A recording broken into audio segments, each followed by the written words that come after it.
S ನಮಸ್ಕಾರ ಸ್ನೇಹಿತರೆ, ತಮ್ಮೆಲ್ಲರೂ ಕೂಡ ಮತ್ತೊಮ್ಮೆ KR2 ಟೂಲ್ಸ್ಗೆ ಪ್ರೀತಿಯ ಸ್ವಾಗತವನ್ನು ಕೋರ್ತಾ ಕರ್ನಾಟಕ ಶಿಕ್ಷಕ ಅರ್ಹತಾ ಪರೀಕ್ಷೆಗೆ ಸಂಬಂಧಪಟ್ಟಂತ ಒಂದಿಷ್ಟು ಮಾಹಿತಿಯನ್ನು ಈ ಒಂದು ವಿಡಿಯೋದಲ್ಲಿ ನಿಮಗೆ ಕೊಡ್ತಾ ಹೋಗ್ತೀನಿ. ಈ ಒಂದು ಎಕ್ಸಾಮ್ ಡೇಟ್ ಯಾವಾಗ ಬರ್ಬೋದು, ನೋಟಿಫಿಕೇಶನ್ ಯಾವಾಗ ಆಗ್ಬೋದು, ಈ ಬಾರಿ ನಡೆಯುವಂಥ ಎಕ್ಸಾಮ್ ಆನ್ಲೈನ್ ಎಕ್ಸಾಮ್ ಆಗಿರುತ್ತಾ, ಅಂದರೆ CBT ಎಕ್ಸಾಮ್ ಆಗಿರುತ್ತಾ ಅಥವಾ ಆಫ್ಲೈನ್ ಎಕ್ಸಾಮ್ ಆಗಿರುತ್ತಾ, ಆನ್ಲೈನ್ ಎಕ್ಸಾಮ್ ಆದ್ರೆ ಏನಾದ್ರೂ ಕೂಡ ಭಯ ಪಡುವಂತ ಅವಶ್ಯಕತೆ ಇದೆಯಾ, ನನಗೆ ಆನ್ಲೈನ್ ಗೊತ್ತೇ ಇಲ್ಲ, ಕಂಪ್ಯೂಟರ್ ಬಗ್ಗೆ ನಾಲೆಡ್ಜೇ ಇಲ್ಲ ಅಂದ್ರೂ ಕೂಡ ಈ ಒಂದು ಆನ್ಲೈನ್ ಎಕ್ಸಾಮ್ ನಿಮ್ಗೆ ಯಾವ ರೀತಿಯಾಗಿ ಅನುಕೂಲ ಆಗುತ್ತೆ ಅನ್ನೋ ಸಂಬಂಧಪಟ್ಟಂತ ಕಂಪ್ಲೀಟ್ ಡೀಟೇಲ್ಸ್ ಅನ್ನ ಈ ಒಂದು ವಿಡಿಯೋದಲ್ಲಿ ಕೊಡ್ತಾ ಹೋಗ್ತೀನಿ. ಹಾಗಾಗಿ ಈ ವಿಡಿಯೋವನ್ನ ಸ್ಕಿಪ್ ಮಾಡದೆ ಕೊನೆವರೆಗೂ ನೋಡಿ ಅಂತ ಹೇಳ್ತಾ, ಹಾಗೆ ನಮ್ಮ ಚಾನಲ್ ಅನ್ನ ಯಾರಾದ್ರೂ ಕೂಡ ಹೊಸದಾಗಿ ನೋಡ್ತಿದ್ರೆ ದಯವಿಟ್ಟು ನಮ್ಮ ಚಾನಲ್ ಅನ್ನ ಸಬ್ಸ್ಕ್ರೈಬ್ ಮಾಡ್ಕೊಳ್ಳಿ, ಹಾಗೆ ಪಕ್ಕದಲ್ಲಿ ಕಾಣುವಂತ ಬೆಲ್ ಐಕನ್ ಪ್ರೆಸ್ ಮಾಡಿ ಅಂತ ಹೇಳ್ತಾ, ಈ ಒಂದು ವಿಡಿಯೋ ಇಷ್ಟ ದಯವಿಟ್ಟು ಲೈಕ್ ಮಾಡಿ, ನಿಮ್ಮ ಸ್ನೇಹಿತರಿಗೆ ಶೇರ್ ಮಾಡಿ ಅಂತ ಹೇಳ್ತಾ, ಸೊ ನೇರವಾಗಿ ವಿಷಯಕ್ಕೆ ಹೋಗೋಣ. ಅದಕ್ಕಿಂತ ಮುಂಚೆ ತಮಗೆಲ್ಲ ಗೊತ್ತಿರೋ ಹಾಗೆ ಈಗ ಆಲ್ರೆಡಿ KR2 ಟೂಲ್ಸ್ ಕಡೆಯಿಂದ HSTR, GPSR, PST, TET ತರಗತಿಗಳು ಪ್ರಾರಂಭವಾಗಿದೆ. 4 ಕೋರ್ಸ್ಗಳು ಸೇರಿಸಿ 1 ವರ್ಷಕ್ಕೆ ಕೇವಲ 3,000 ರೂಪಾಯಿಗೆ ನಿಮಗೆ ಸಿಗ್ತಾ ಇದೆ. ಅದೇ ರೀತಿಯಾಗಿ 6 ತಿಂಗಳಿಗೆ ಬೇಕಂದ್ರೆ ಅದು GPSR ಅಥವಾ HSTR ಯಾವುದಾದ್ರೂ ಒಂದು ಕೋರ್ಸ್ಗೆ 1,499 ರೂಪಾಯಿ ಆಗುತ್ತೆ. ಅದೇ ರೀತಿಯಾಗಿ TETಗೆ ಅಥವಾ PSTಗೆ ಸಂಬಂಧಪಟ್ಟಂತೆ 799 ರೂಪಾಯಿ ಆಗುತ್ತೆ 6 ತಿಂಗಳಿಗೆ. ಈ ಆಫರ್ ಇವತ್ತು ಅಂತ್ಯವಾಗುತ್ತಿದೆ. ಸೊ ಯಾರಾದ್ರೂ ಕೂಡ ಇಂಟ್ರೆಸ್ಟ್ ಇದ್ರೆ ಕೂಡಲೇ ಜಾಯ್ನ್ ಆಗಿ, ಡೈರೆಕ್ಟ್ ಆಗಿ ನೀವು ಒಂದು ಪ್ಲೇ ಸ್ಟೋರ್ ಹೋಗಿ KR2 ಟೂಲ್ ಆಪ್ ನ ಡೌನ್ಲೋಡ್ ಮಾಡಿಕೊಂಡು ಅಲ್ಲೇ ವಿಡಿಯೋಗಳನ್ನ ಚೆಕ್ ಮಾಡ್ಕೊಂಡು ಅಲ್ಲೇ ಬೈ ನೌ ಅಂತ ಬರುತ್ತೆ, ಬೈ ನೌ ಅನ್ನ ಕ್ಲಿಕ್ ಮಾಡ್ಕೊಂಡು ಜಾಯ್ನ್ ಆಗ್ಬೋದು. ಎಲ್ಲಾ ವಿಡಿಯೋಗಳು ನಿಮಗೆ ಅಪ್ಲೋಡ್ ಆಗಿರೋ ಎಲ್ಲವೂ ಕೂಡ ಅಲ್ಲಿ ವಿಸಿಬಲ್ ಆಗುತ್ತೆ. ಅಥವಾ ಹೆಚ್ಚಿನ ಮಾಹಿತಿ ಬೇಕು ಅಂದ್ರೆ ಕೆಳಭಾಗದಲ್ಲಿ ಕಾಣುವಂತ ನಂಬರ್ ಅನ್ನ ಸಂಪರ್ಕಿಸಬಹುದು. ನೋಡಿ, ಈಗ ವಿಷಯಕ್ಕೆ ಹೋಗೋಣ. ಸೊ ಮೊದಲಿಗೆ TET, ಯಾಕೆಂದ್ರೆ ಈ TET ಬಗ್ಗೆ ಯಾಕೆ ಇಷ್ಟ ಈಗ ಅಷ್ಟೊಂದು ಇಂಪಾರ್ಟೆನ್ಸ್ ಆಗ್ತಿದೆ ಅನ್ನೋದಾದ್ರೆ, ಈ ಒಂದು ಒಳ ಮೀಸಲಾತಿ ಆಯ್ತು. ಒಳ ಮೀಸಲಾತಿ ಆದ ತಕ್ಷಣ ಅನೇಕ ಜನ TETಯಲ್ಲಿ ಕಡಿಮೆ ಅಂಕ ಇರೋರು, ನೋಡಿ TETಯಲ್ಲಿ ಕಡಿಮೆ ಅಂಕ ಇರೋರು ಜೊತೆಗೆ TET ಎಲಿಜಿಬಲ್ ಆಗದೆ ಇರೋರಿಗೆ ಒಂದು ಅವಕಾಶ ಸಿಕ್ಬಿಟ್ರೆ ಸಾಕಪ್ಪ, ಅಂದ್ರೆ ಬಿಫೋರ್ ಎಕ್ಸಾಮ್ ನಮಗೆ TET ಕನ್ಫರ್ಮ್ ಆದ್ರೆ ಸಾಕು, TET ಸ್ಕೋರ್ ಮಾಡ್ಕೊಂಡ್ಬಿಟ್ಟು ಈ ಬಾರಿ ಬರುವಂತ ಒಂದಿಷ್ಟು GPSR ಅಥವಾ PST ಎಕ್ಸಾಮ್ ಅನ್ನ ಫೇಸ್ ಮಾಡಿ ಜಾಬ್ ತಗೊಬೇಕು ಅಂತ ಆಸೆಗಳಿದೆ. ಸೊ ಆ ನಿಟ್ಟಿನಲ್ಲಿ TET ಅತ್ಯಂತ ಇಂಪಾರ್ಟೆಂಟ್ ಆಗಿದೆ. ಸೊ ಈ TETಗೆ ಸಂಬಂಧಪಟ್ಟಂತೆ ಈ TETಯ CBT ಮೂಡ್ ಅನ್ನ ಮಾಡಬೇಕು. CBT ವೆರಿ ವೆರಿ ಇಂಪಾರ್ಟೆಂಟ್, ಅಂದ್ರೆ ಆನ್ಲೈನ್ ಎಕ್ಸಾಮ್ ಅನ್ನ ಮಾಡಬೇಕು ಅನ್ನೋದು ಒಂದಿಷ್ಟು ಚರ್ಚೆ ಏನಿದೆ.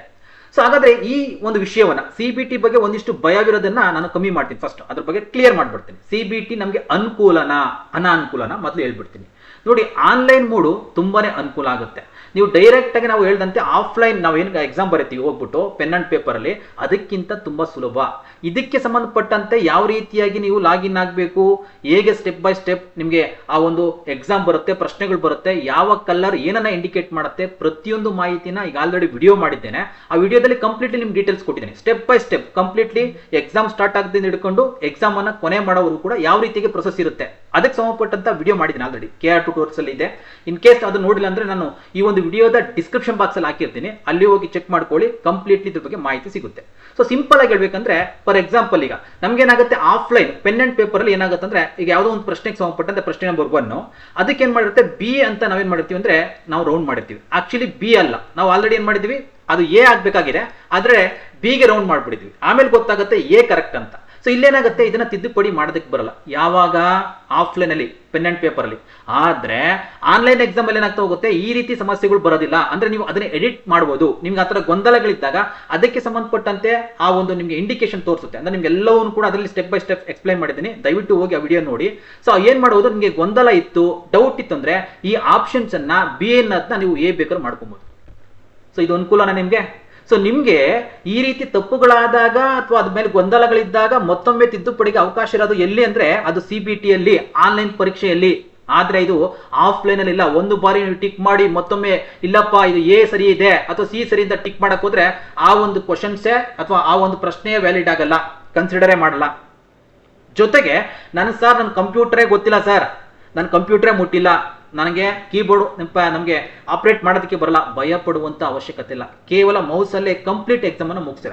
ಕೇವಲ ಮೌಸ್ ಅನ್ನ ಯೂಸ್ ಮಾಡೋದಕ್ಕೆ ಬಂದ್ರೆ ಸಾಕು, ನೀವು ಕಂಪ್ಲೀಟ್ಲಿ ಎಕ್ಸಾಮ್ ಅನ್ನ ಈಸಿಯಾಗಿ ಮುಗಿಸ್ತೀರಾ. ಅದಕ್ಕೆ ಸಂಬಂಧಪಟ್ಟಂತ ಹೇಳಿದಂತೆ complete detail step by step exam ಪ್ರಾರಂಭದಿಂದ ಅಂತ್ಯದವರೆಗೆ ಯಾವ ರೀತಿ ಇರುತ್ತೆ ಎಲ್ಲವನ್ನು ಕೂಡ ಎಕ್ಸ್ಪ್ಲೇನ್ ಮಾಡಿದ್ದೀನಿ. ದಯವಿಟ್ಟು ಹೋಗಿ ಆ ವಿಡಿಯೋ ನೋಡಿ. ಈ ಒಂದು ವಿಡಿಯೋದ ಡಿಸ್ಕ್ರಿಪ್ಷನ್ ಬಾಕ್ಸ್ ಅಲ್ಲಿ ಲಿಂಕ್ ಅನ್ನು ಕೊಟ್ಟಿರ್ತೀನಿ, ಆ ವಿಡಿಯೋ ನೋಡಿ, ನಿಮಗೆ ತುಂಬಾ ಅನುಕೂಲ ಆಗುತ್ತೆ. ಆನ್ಲೈನ್ ಎಕ್ಸಾಮ್ ಅತ್ಯಂತ ಹೆಚ್ಚು ಅನುಕೂಲಕರ ಆಗಿದೆ. ಆಫ್ಲೈನ್ಗಿಂತ ಭಯ ಪಡುವಂತ ಅವಶ್ಯಕತೆ ಇರೋದಿಲ್ಲ. ತುಂಬಾ ಧೈರ್ಯವಾಗಿ ಎಕ್ಸಾಮ್ ಅನ್ನ ಫೇಸ್ ಮಾಡಿ 100% ಹೆಲ್ಪ್ ಆಗುತ್ತೆ ನಿಮ್ಗೆ. ಇದ್ರ ಬಗ್ಗೆ ಗೊಂದಲ ಬೇಡ, ಭಯ ಬೇಡ. ಓಕೆನಾ? ಕ್ಲಿಯರ್ ಆಯ್ತಲ್ಲ? CBTಗೆ ಸಂಬಂಧಪಟ್ಟಂಗೆ ಒಂದಿಷ್ಟು ಧೈರ್ಯ ಬಂತು. ಇರ್ಲಿ ಸರ್, ಈಗ ಎಕ್ಸಾಮ್ ಯಾವಾಗ ಕನ್ಫರ್ಮ್ ಆಗುತ್ತೆ ಸರ್, ನೋಟಿಫಿಕೇಶನ್ ಯಾವಾಗ ಆಗುತ್ತೆ ಸರ್, ಇದ್ರ ಬಗ್ಗೆ ಒಂದಿಷ್ಟು ಮಾಹಿತಿ ಕೊಟ್ಬಿಡಿ. ನೋಡಿ, notification very very important. So notification ಸಂಬಂಧಪಟ್ಟಂತೆ ಇದಕ್ಕೆ ಸಂಬಂಧಪಟ್ಟಂತೆ ಲೈಕ್ ಏನು ಆನ್ಲೈನ್ ಎಕ್ಸಾಮ್ ಅನ್ನ ಮಾಡಬೇಕು ಅನ್ನೋ ದೃಷ್ಟಿಗೋಸ್ಕರ ಆನ್ಲೈನ್ ಮಾಡಿದ್ವಿ ಅಂತಂದ್ರೆ ಅನೇಕ ರೀತಿಯಾಗಿ ಒಂದಿಷ್ಟು ನಮಗೆ ಸಿಸ್ಟಮ್ಗಳು ಬೇಕಾಗುತ್ತೆ. ಆ ನಿಟ್ಟಿನಲ್ಲಿ ಏನ್ ಮಾಡ್ತಿದ್ದಾರೆ ಅಂದ್ರೆ ಒಂದಿಷ್ಟು ಟೆಂಡರ್ ಅನ್ನ ಕಾಲ್ಫಾರ್ಮ್ ಮಾಡ್ತಿದ್ದಾರೆ. ಅಂದ್ರೆ ಈ ಒಂದು ಸೆಪ್ಟೆಂಬರ್ ಮುಂದಿನ ಒಂದು ಅಥವಾ ಈ ಒಂದು ಏನು ಈಗ ಡೇ ಆಫ್ಟರ್ ಟುಮಾರೋ ಬರುತ್ತೆ, ಈ ಒಂದು ಫಸ್ಟ್ ವೀಕ್ ಅಲ್ಲಿ ಅಂದ್ರೆ ಸೆಪ್ಟೆಂಬರ್ ಫಸ್ಟ್ ವೀಕ್ ಅಥವಾ ಸೆಕೆಂಡ್ ವೀಕ್ ಅಲ್ಲಿ ಇಲಾಖೆ ಏನ್ ಮಾಡುತ್ತೆ, CSC ಅಧಿಕಾರಿಗಳ ಜೊತೆ ಚರ್ಚೆಯನ್ನ ಮಾಡಿ ಈ ಒಂದು ಆನ್ಲೈನ್ ಎಕ್ಸಾಮ್ಗೆ ಸಂಬಂಧಪಟ್ಟಂತೆ ಟೆಂಡರ್ ಅನ್ನ ಕಾಲ್ಫಾರ್ಮ್ ಮಾಡುತ್ತೆ. ಓಕೆನಾ. ಸೊ ಟೆಂಡರ್ ಹಾಕಕ್ಕೆ ಏನ್ ಮಾಡ್ತಾರೆ, ಒಂದಿಷ್ಟು ಕಾಲಾವಕಾಶವನ್ನು ಕೊಡ್ತಾರೆ, 1 ತಿಂಗಳ ಕಾಲಾವಕಾಶ ಇರುತ್ತೆ. ಸೊ ಯಾರೆಲ್ಲ ಟೆಂಡರ್ಗೆ ಅಪ್ಲೈ ಮಾಡ್ತಾರೆ ಅದನ್ನ ಫೈನಲ್ ಮಾಡ್ಕೊಂಡು ನಿಮ್ಗೆ ಏನಾಗುತ್ತೆ ನೋಟಿಫಿಕೇಶನ್ ಆಗಬೇಕು. ಟೆಂಡರ್ ಫೈನಲ್ ಆದ್ಮೇಲೆ ಏನಾಗುತ್ತೆ, ಆನ್ಲೈನ್ ಎಕ್ಸಾಮ್ ಸಂಬಂಧಪಟ್ಟಂತೆ ಫಿಕ್ಸ್ ಆಗಿ ಟೆಂಡರ್ ಕಾಲ್ಫಾರ್ಮ್ ಮಾಡಿ 1 ತಿಂಗಳಾದ ನಂತರ ನಿಮ್ಗೆ ಏನಾಗುತ್ತೆ ಈ ಒಂದು ನೋಟಿಫಿಕೇಶನ್ ಬರುತ್ತೆ. ಅಂದ್ರೆ ಸೊ ಈಗ ಏನಾಗುತ್ತೆ ಸೆಪ್ಟೆಂಬರ್. ಸೊ ನಮ್ಮ ಪ್ರಕಾರವಾಗಿ ಸೆಪ್ಟೆಂಬರ್ ಅಲ್ಲಿ ಏನಾಗುತ್ತೆ ಇವೆಲ್ಲ ಪ್ರಕ್ರಿಯೆಗಳು ನಡೀತೆ. ಸೊ ಸೆಪ್ಟೆಂಬರ್ ಇಂದ ಒಂದು ಅಕ್ಟೋಬರ್ ಮಿಡಲ್ ಅಂದ್ರೆ ಇಟ್ ಮೀನ್ಸ್ 15th ಇಂದ ಇಟ್ಕೊಂಡು ಆಫ್ಟರ್ 15th ಏನಾಗ್ತಾ ಹೋಗುತ್ತೆ, ಈ ಒಂದು ನೋಟಿಫಿಕೇಶನ್ಗೆ ಸಂಬಂಧಪಟ್ಟಂತೆ ನೋಟಿಫಿಕೇಶನ್ ಅಕ್ಟೋಬರ್ ಕೊನೆಯ ತಿಂಗಳು ಅಥವಾ ಅಕ್ಟೋಬರ್ ಆದ್ಮೇಲೆ ನವೆಂಬರ್ ನಮ್ಗೆಲ್ಲ ಗೊತ್ತಿದೆ. ಓಕೆನಾ.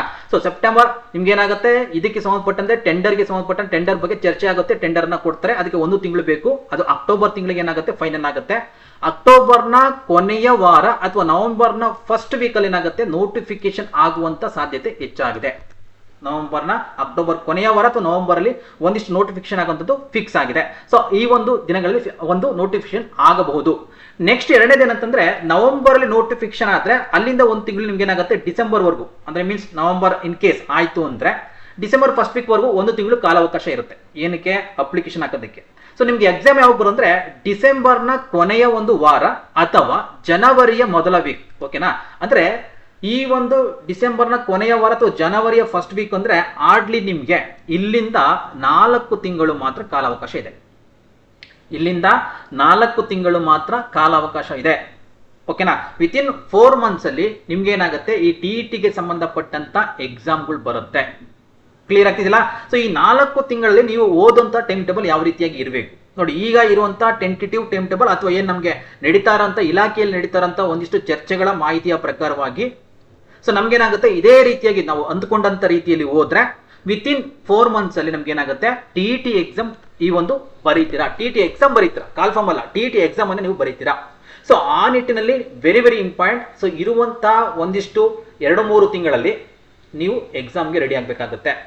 ಸೊ ಎಕ್ಸಾಮ್ಗೆ ರೆಡಿ ಆದ್ರಿ ಅಂತಂದ್ರೆ TET ಒಳ್ಳೆ ಸ್ಕೋರ್ ಆಯ್ತಂದ್ರೆ ನಿಮ್ಗೆ ಗೊತ್ತೇ TET ಇಂದ ತುಂಬಾನೇ ಹೆಲ್ಪ್ಫುಲ್ ಆಗ್ತಾ ಹೋಗುತ್ತೆ. ನಿಮ್ಮ GPS ಗೆ ಬ್ಯಾಕ್ ಸ್ಕೋರ್ಗೆ ಸಂಬಂಧಪಟ್ಟಂತೆ ತುಂಬಾನೇ TET ಇಂದ ಬರೋದ್ರಿಂದ TET ಇಂದ ತಗೊಳೋದ್ರಿಂದ ನಿಮ್ಗೆ ಬ್ಯಾಕಪ್ ಸ್ಕೋರ್ ಏನಾಗ್ತಾ ಹೋಗುತ್ತೆ, ತುಂಬಾ ಹೆಲ್ಪ್ ಆಗ್ತಾ ಹೋಗುತ್ತೆ. ಆ ನಿಟ್ಟಿನಲ್ಲಿ ಯಾರೆಲ್ಲ TET ಕಡಿಮೆ ಅಂಕಗಳನ್ನ ತೆಗೆದಿರ್ತೀರಾ ಅಥವಾ ಎಲಿಜಿಬಲ್ ಆಗಿಲ್ಲ ಅವ್ರಿಗೆಲ್ಲ ಮತ್ತೊಂದು ಉತ್ತಮ ಅವಕಾಶ ಸಿಗ್ತಾ ಇದೆ. ಸೊ ಈ ಒಂದು ಅವಕಾಶವನ್ನ ಮಿಸ್ ಮಾಡ್ಕೊಂಬಿಡಿ. ಇದಕ್ಕೆ ಸಂಬಂಧಪಟ್ಟಂಗೆ ತಮ್ಗೆಲ್ಲ ಗೊತ್ತಿದೆ, ಈಗ ಆಲ್ರೆಡಿ KR ಟ್ಯೂಟೋರಿಯಲ್ಸ್ ಕಡೆಯಿಂದ ನಿರಂತರವಾಗಿ 3-4 ವರ್ಷಗಳಿಂದ TET ಯಾವ ರೀತಿಯಾಗಿ ನಾವು ಕ್ಲಾಸಸ್ ಅನ್ನ ಮಾಡ್ತೀವಿ, ನಮ್ಮ ಕ್ಲಾಸಸ್ ಇಂದ ಎಷ್ಟು ಕ್ವಶನ್ಸ್ಗಳು ನಿಮಗೆ ಬರ್ತಾ ಇದೆ ಅವೆಲ್ಲವೂ ಕೂಡ ನಿಮ್ಗೆ ಕೈಗನ್ನಡಿ. ಸೊ ಆ ನಿಟ್ಟಿನಲ್ಲಿ ನಿಮ್ಗೆಲ್ಲವೂ ಕೂಡ ನಮ್ಮ ಯೂಟ್ಯೂಬ್ ಅಲ್ಲಿ ಅನೇಕ ರೀತಿಗೆ ಕ್ವಶನ್ ಪೇಪರ್ ಅನ್ನ ಅನಾಲಿಸಿಸ್ ಮಾಡ್ತಾ ಇರ್ತೀವಿ. ಇಲ್ಲ ಸರ್ ಪೇಯ್ಡ್ ಕ್ಲಾಸ್ ಬೇಕು ಅಂದ್ರೆ ಕಂಪ್ಲೀಟ್ಲಿ ನಿಮ್ಗೆ ಚಾಪ್ಟರ್ ವೈಸ್ ಕ್ಲಾಸ್ ಇರ್ತಾ ಹೋಗುತ್ತೆ, ಎಲ್ಲವೂ ಕೂಡ ನಿಮ್ಗೆ ರೆಡಿ ಇದೆ. ಓಕೆನಾ. ಈಗ ಜಾಯ್ನ್ ಆದ ತಕ್ಷಣ ಇಮಿಡಿಯೇಟ್ಲಿ ವಿತಿನ್ 4 ಮಂತ್ಸ್ ಅಲ್ಲಿ ನೀವು ರೆಡಿ ಆಗ್ಬೋದು. ಎಲ್ಲವೂ ಕೂಡ ನಮ್ಮಲ್ಲಿ ರೆಡಿ ಇದೆ, ನೀವು ವೇಟ್ ಮಾಡೋಂಥ ಅವಶ್ಯಕತೆನೇ ಬೀಳೋದಿಲ್ಲ. ಇವತ್ತಿಂದ ನೀವು ಏನೋ ಪ್ರಾರಂಭವನ್ನ ಮಾಡ್ತಾ ಹೋಗ್ಬೋದು. ಸೊ ಅವೆಲ್ಲವೂ ಕೂಡ ಯಾರಾದ್ರೂ ಕೂಡ ಆನ್ಲೈನ್ ಬೇಕು ಅಂದ್ರೆ ನಿಮ್ಗೆ ಹೇಳಂತೆ ನಮಗೆ ಏನೋ ಮೊದಲೇ ಸ್ಲೈಡ್ ಅಲ್ಲಿ ಎಕ್ಸ್ಪ್ಲೈನ್ ಮಾಡ್ದಂತೆ ಸೊ ನೇರವಾಗಿ ನೀವು ನಮ್ಮ ಆಪ್ ನ ಡೌನ್ಲೋಡ್ ಮಾಡ್ಕೊಂಡು ಜಾಯ್ನ್ ಆಗ್ಬೋದು ಅಥವಾ ಹೆಚ್ಚಿನ ಮಾಹಿತಿ ಕೆಳಭಾಗದಲ್ಲಿ ಕಾಣುವಂತ ನಂಬರ್ ಅನ್ನು ಕೂಡ ಸಂಪರ್ಕವನ್ನ ಮಾಡ್ಬೋದು. ಸೊ ಈ ರೀತಿಯಾಗಿ ನಿಮ್ಮ ತಯಾರಿ ನಡೆಸ್ಕೊಂತ ಹೋಗಿ. ಇಲ್ಲ ಸರ್ ಸ್ವತಃ ನಾನು ಓದ್ತೀನಿ ಅಂದ್ರೆ 6ರಿಂದ ಅಪ್ ಟು PUC ವರೆಗೂ ಕೂಡ ನಿಮ್ಮ ಸಬ್ಜೆಕ್ಟ್ಗೆ ಅನುಗುಣವಾಗಿ ಓದ್ತಾ ಹೋಗಿ. ಉತ್ತಮ ರೀತಿಯಂತ MCQಗಳನ್ನ ಮಾಡ್ತಾ ಹೋಗ್ತೀವಿ KR ಟ್ಯೂಟೋರಿಯಲ್ಸ್ ಕಡೆಯಿಂದ. ಸೊ ಅಲ್ಲಿ ಕೂಡ ನೋಡ್ತಾ ಹೋಗಿ. ಸೊ ನಿಮ್ಗೆ ಹೆಲ್ಪ್ ಆಗುತ್ತೆ ಅಂತ ಹೇಳ್ತಾ ಸೊ ಧೈರ್ಯವಾಗಿರಿ. CBT ಆದ್ರೂ ಕೂಡ ಭಯ ಬೇಡ, ನೀವು 100% ಉತ್ತಮ ರಿಸಲ್ಟ್ ನ ತೆಗೆದುಕೊಳ್ತೀರಾ, ಅದರಲ್ಲಿ ನೋ ಡೌಟ್ ಅಂತ ಹೇಳ್ತಾ ಸೊ ನನ್ನ ಪ್ರಕಾರವಾಗಿ ಈ ಒಂದು ವಿಡಿಯೋದಲ್ಲಿ ನಿಮ್ಗೆ ಒಂದಿಷ್ಟು ಧೈರ್ಯ ಇದೆ, ಒಂದಿಷ್ಟು ಐಡಿಯಾ ಬಂತು, ಏನೆಲ್ಲ ಒಂದಿಷ್ಟು ಪ್ರೊಸೆಸ್ ನಡೀತಾ ಇದೆ ಅನ್ನೋದು ಕೂಡ ನಿಮ್ಗೆ ತಲೆಗೆ ಬಂತು ಅಂತ ಭಾವಿಸ್ತೀನಿ. ಸೊ ಈ ಒಂದು ವಿಡಿಯೋದಲ್ಲಿರುವಂತಹ ಮಾಹಿತಿ ಇಷ್ಟ ಆದ್ರೆ ದಯವಿಟ್ಟು ಲೈಕ್ ಮಾಡಿ, ನಿಮ್ಮ ಸ್ನೇಹಿತರಿಗೂ ಶೇರ್ ಮಾಡಿ ಅಂತ ಹೇಳ್ತಾ ಸೊ ಈ ಒಂದು ವಿಡಿಯೋ ನೋಡಿದ್ದಕ್ಕೆ ತಮ್ಮೆಲ್ಲರೂ ಕೂಡ ಧನ್ಯವಾದಗಳನ್ನ ಹೇಳ್ತಾ ಸೊ ಇಲ್ಲಿಗೆ ಈ ವಿಡಿಯೋವನ್ನು ಮುಗಿಸ್ತಾ ಇದ್ದೀನಿ. ಸೊ ಒಳ್ಳೆಯದಾಗಲಿ.